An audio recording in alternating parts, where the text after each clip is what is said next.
Meme review.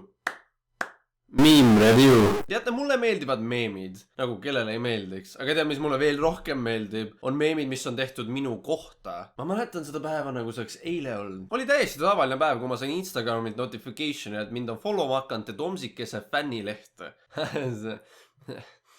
Mida vittu. Siis sa saad aru, et sa oled kuhugi elus jõudnud, kui sulle tehakse oma fännileht. Ma ei tea, miks keskid võtavad oma päevast aega, et teha postitusi minu kohta, aga ühes ma nagu ei kurda.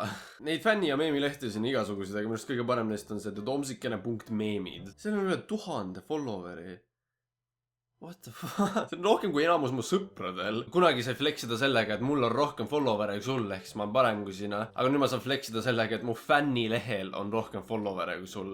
Nagu mida vittu sa oma eluga teed? No vaata, mis leiab siit siis. The Tomsikene yo and other hilarious jokes you can tell yourself. Volume 2. Mul jõudis kohale, et see my yo värk on juba iseenesest mingi meemiks saanud. Ma küll ei plaaninud, et see siin kanali mingiks tunnuslauseks saaks, aga asjad ei lähegi alati nii, nagu sa tahaksid. The Tomsikene pani uue video. Kes see veel on? Yeet! Ma lihtsalt nüüd märksin, et tal on mingi plant suus. Mina, mu life goals ja The Tomsikese kvaliteetne content. Kas sa tahad öelda, et minu videod takistavad sul saavutamaks seda, mida sa oma elus teha tahad? Thanks. Ei, pole hullu. Lihtsalt aitäh. Lihtsalt. Also sellel, kes seda meemilehte rannib, tal on midagi väga Maria Rannavälja vastu. No kui nüüd raamat jälle vaja on, siis ma tean, kelle juurde pöörduda.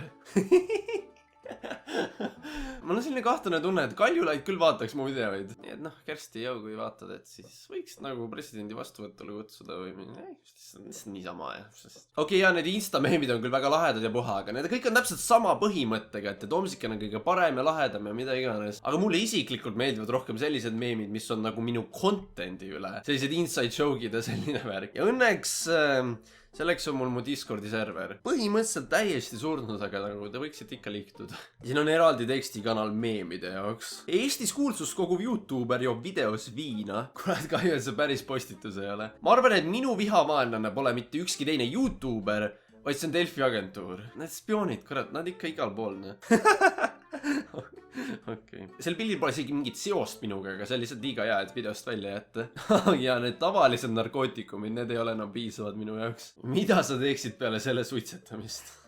Ma arvan, et iga teine normaalne inimene peaks ikka räme pilves olema, et PV-liimi jooma hakkaks. Aga mitte mina. Ja ma pole varem nii põhjalikult vaadanudki, et kõik meemid siin on ikka nii rassistlikud. Ei, need on lihtsalt väga offensivid. Aga jumal tänatud, et mu naljasoon on sama tume kui neegri nahavärv. No teate küll seda kuldset reeglit, et ei ole olemas liiga solvavat nalja, on vaid inimesed, kes solvuvad liiga kiiresti. Hei muin, mis muigat? Head kildu kuulsin enne. Noh, muin niikuinii see sita räägi. Et kui rikur sureb, siis öeldakse puhka rahas. Loodan, et saad kõrivähi sellest. Oot, mida? Tere, ma sain vähi sellest. Ma ei kannata seda Discordi serverit, enam paneb põlema selle lihtsalt. Välja arvatud see fännarti kanal, see on hämmastav. Nagu vaata, mis asi see on. Keegi joonistas oma kätega selle. Ja mul tunne, nagu ma vaataks peeglisse. Sa tuss. Jaa, terve see video on üks suur meem. Mul on edastatud siin mõned väga salajased dokumendid, mis viiksid Rauno kanali täielikult põhja. Kuidas seda ise juba ei teeks? Ei no kui mind uude Smashi pannakse, ma küll mängiks endaga. Okei, las ma nüüd näitan teile midagi täiesti uskumatut. Nimelt otsustas üks tüdruk endale jala peale tatoveerida #debiilikud. Nagu... Mul reaalselt pole sõnu. Ma ei ole kindel, miks sa peaksid tahtma jäädavalt endal jala peale midagi sellist tatoveerida. Aga ma armastan seda. Minge followge teda Instas, see on lihtsalt... Wow. Ja minge followge mind ka siis Instas juba, et Tomsikene. Ja mulle veel tahetakse öelda, et ma olen halb eeskuju lastele. Ma ei suuda uskuda, et nii unholy asju siin kristlikul kanalil tehakse. Mul on vaja mingit palverännakut, et Jeesus mind tagasi taevasse võtaks.